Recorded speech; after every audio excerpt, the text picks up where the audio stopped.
इस बात को अच्छे से जहन में ये बात बिठानी है हमने कि माशरे की रिवायात हमने ख्याल रखना होता है, लेकिन हरगिज़ ये मतलब नहीं है कि माशरे की ऐसी रिवायत जो दीन इस्लाम की नज़र में गलत ना हो और माशरे की नज़र में वो बात गलत हो तो हम उसी को लेके बैठ जाएं, हम दीन इस्लाम से रहनुमाई लेंगे।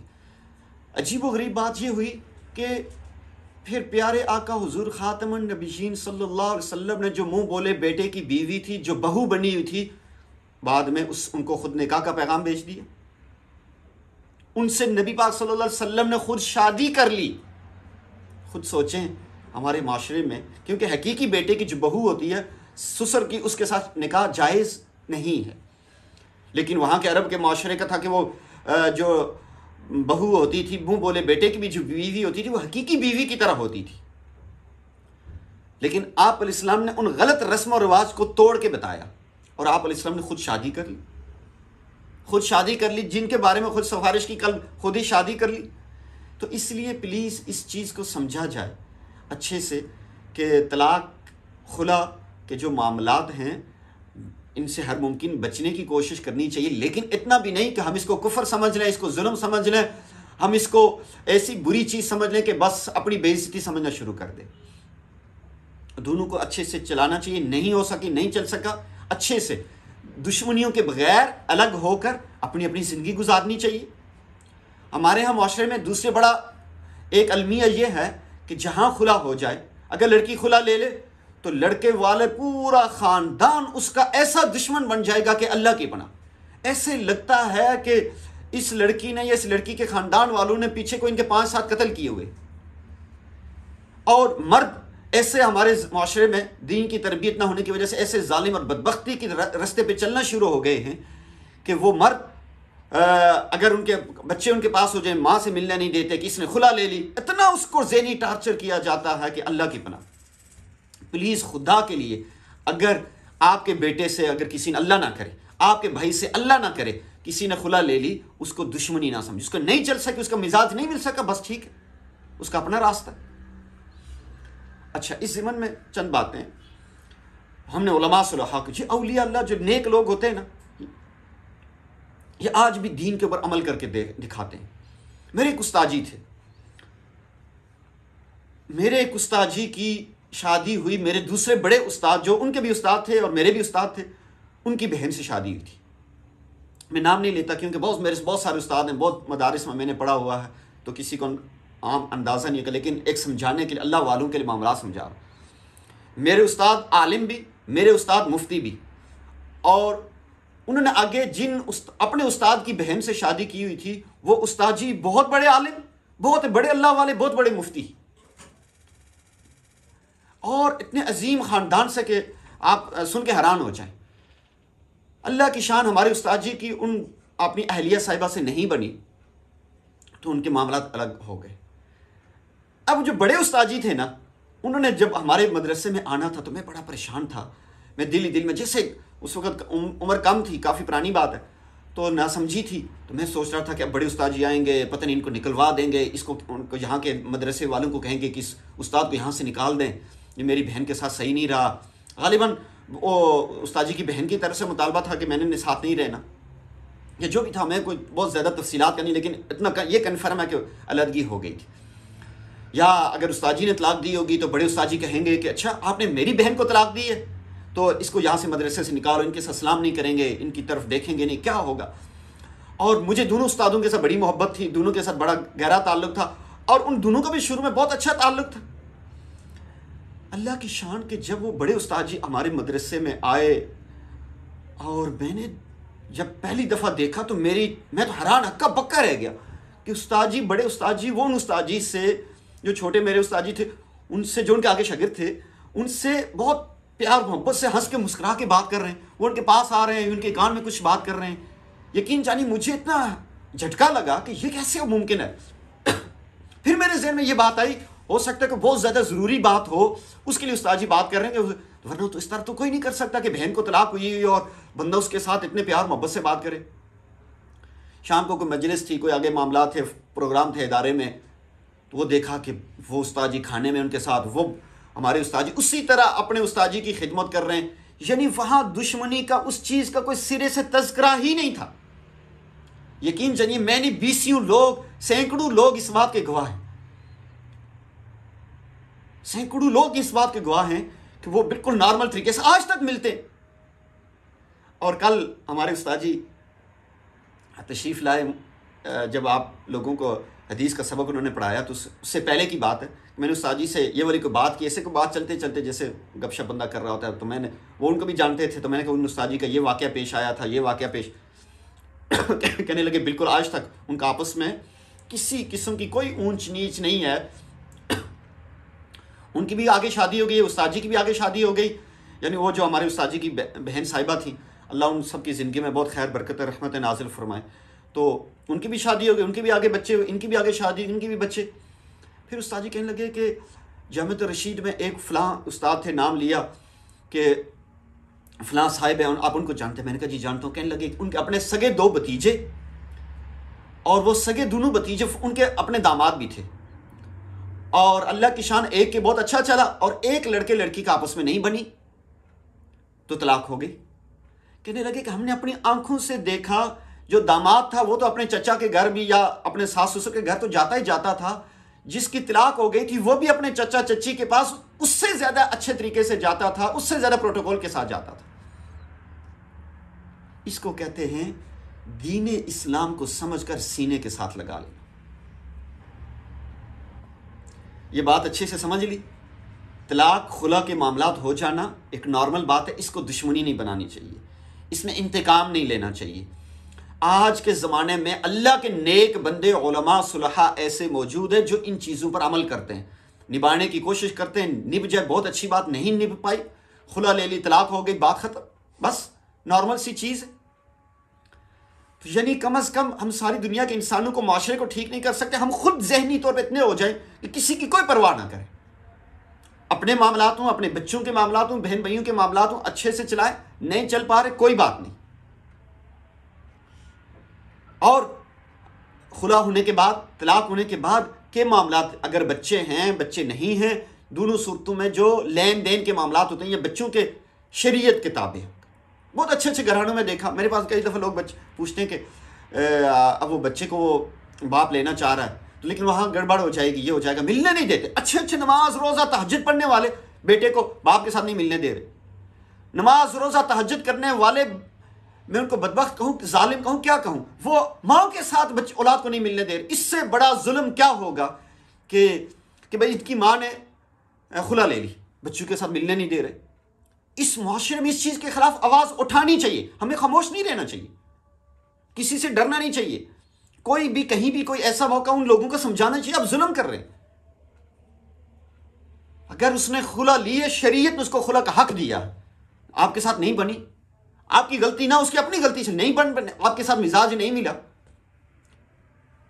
और इसमें इस फकीर का, मैं खुद एक मर्द हूं, मैं अच्छे से जानता हूं, ये मैं मर्दों के लिए, आपके मर्दों के लिए बात कहूंगा आपको कि भाई इस बात को अच्छे से समझें। आप भी औरत ज़ात हैं, सब मर्दों के लिए बड़ी ख़ास बात है कि अगर मर्द बीवी को इज्जत देने वाला हो, अगर मर्द बीवी को प्यार देने वाला हो, अगर मर्द शौहर अपनी बीवी को मोहब्बत देने वाला हो और उसके हुकूक अदा करने वाला हो नहीं सकता कि उसकी बीवी उससे खुला ले, उसकी बीवी उससे तलाक मांगे, हो ही नहीं सकता। इल्ला कि कोई बहुत बदबख्ती हो, कोई दीन से दूरी हो, लाखों करोड़ों में कोई दीन पसंद हो, दीन के रास्ते पे चल रहा हो, वो नमाज रोज़ा पर्दा करना चाह रहा हो, वो बेपर्दी। ऐसा हमारे सामने केस आया कि एक बीवी को नेक हस्बैंड पसंद नहीं था, उसको खुद बेहयाई वाला लिबास पसंद था, और वह हस्बैंड से भी ये मुतालबा करती थी कि ये पहनो, ये पहनो, ये पहनो, मैंने ये पहनना। उसने जब उनको समझाया कि नहीं भाई नमाज पढ़ो, रोज़ा रखो, पर्दा करो, तो और मैं आपको इज्जत प्यार मोहब्बत सब दूंगा, उसने कहा नहीं मैंने तलाक लेनी है, मैं ऐसे इंसान, मैं जाहिल मौलवियों के साथ नहीं रह सकती। जाहिल मौलवी का लकब दिया और तलाक खुला, अदालत से जाके ज़बरदस्ती खुला ले ली। उमूमन गुनहगार से गुनहगार ख़वातीन हो, उसको कोई प्यार मोहब्बत देने वाला हो, उसके हुकूक अदा करने वाला हो, वो तलाक खुला की तरफ नहीं जा सकती। इसमें ज़्यादातर मर्दों की कमी कोताही होती है। और इसी तरह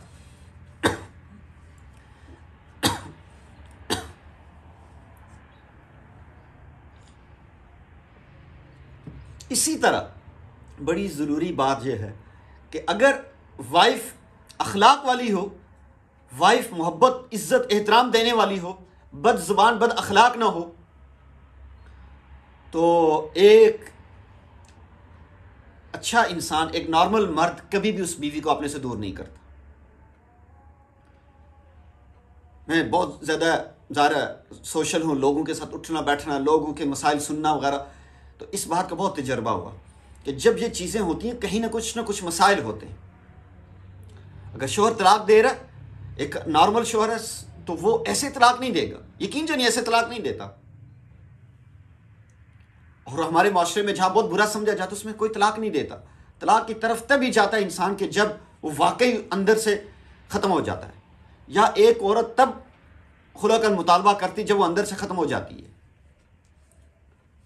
बुरे लोगों के मामलात वो एक अलग चीज़ है, न मैं नॉर्मल उमूमी बात कर रहा हूँ। तो बहरहाल ये सबक शुरू होने से पहले थोड़ी सी बात लंबी हो गई, लेकिन ये चंद चीज़ें के तलाक से पहले के मामलात थे, तो इस पर चंद बातें जहन में आ गई, तो इसलिए मैंने अर्ज़ कर दी।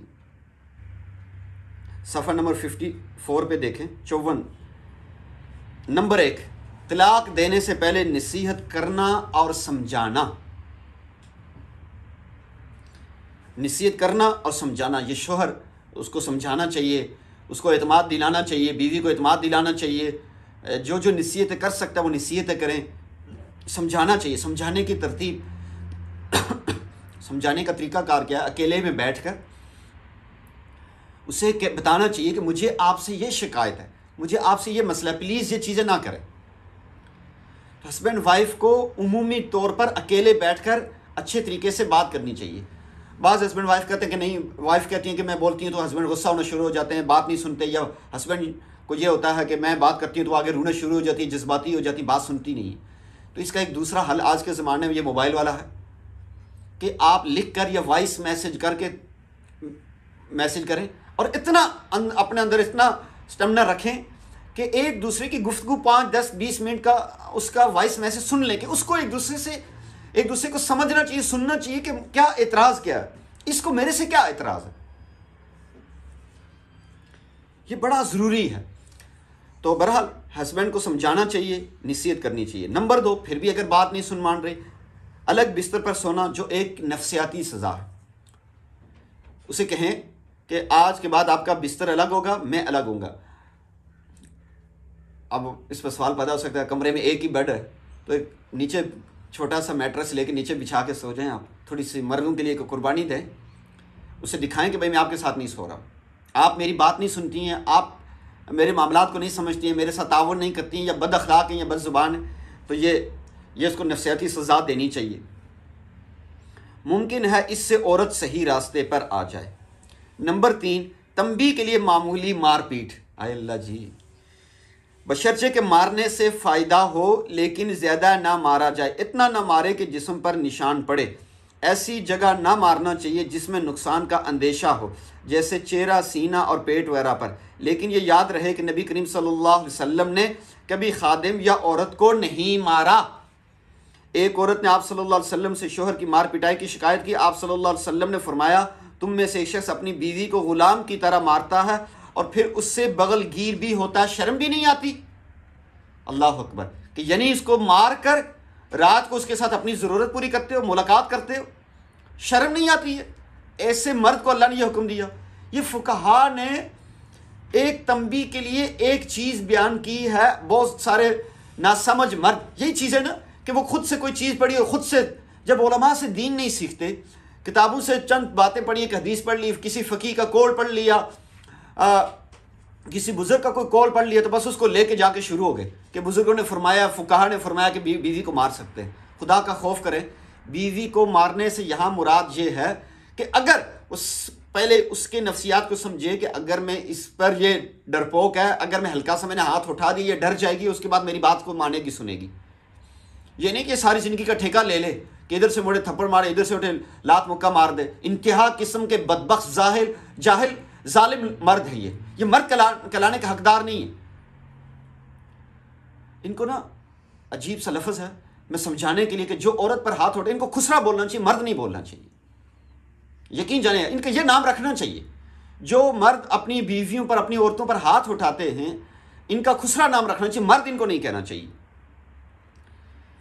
और ये इस सूरत में, ये जो मारने की है ना, उस सूरत में हल्का सा कमर पे गुस्सा होकर, नाराज होकर, जैसे आप छोटा बच्चा को, जिसको आप मतलब ये जैसे हंसाना 2 साल के, अब ये तो थप्पड़ मारने के काबिल तो नहीं है, इसको तो इतनी समझ बूझ, इसको क्या मकसद डराना है, तो हल्का सा अगर कान खींच लिया, कंधे पे हल्का सी लगा दी, आंखें निकाल के, ये क्यों नहीं ये बात सुन रही, तो ये बच्चा इस हद तक, इस बच्चे की तरह औरत को अगर कोई वो गुस्सा करके आंखें दिखा के हल्का सा कमर पे कोई लगा दे तो इसकी गुंजाइश है शरीयत में। लेकिन आजकल के ज़माने में जो हालात, जो मामलात हैं, 99% के लिए ये चीज़ नहीं है। क्यों? इसलिए बात कर रहा हूँ कि अक्सर मर्दों को अपने गुस्से पर कंट्रोल नहीं है। आज के मर्द और औरतें, हर कोई एक बात कहता है, मेरा मीटर बहुत जल्दी फिर जाता है। तो मुझे आज तक ये कोई नहीं मिला कि जो कहे कि मेरा मीटर नहीं घूमता। जिसका मीटर घूमता ना हो और उसको अपने गुस्से पर कंट्रोल हो, वाकई में उसके अंदर गुस्से में आपे से बाहर होने वाली बीमारी मौजूद ना हो, ये रूहानी बाकायदा बीमारी है।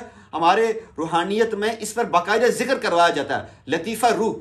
दूसरा सबक लतीफ़ा रूह पे जो लोग जिक्र करते हैं, उनके गुस्से की बीमारी दूर होती है। बात बात पे गुस्सा होना और गुस्से में इतना भड़क जाना कि आपे से बाहर हो जाना, ये बाकायदा रूहानी बीमारी है, इस पर जिक्र करना चाहिए। औलिया अल्लाह बाकायदा जिक्र सिखाते हैं। फिक्र की गंदगी जिक्र से दूर होती है। ये जो छोटी छोटी बात पे बीवी पे गुस्सा आता है ना, ये मर्दानगी की निशानी नहीं है, ये कमज़ोरी की निशानी है।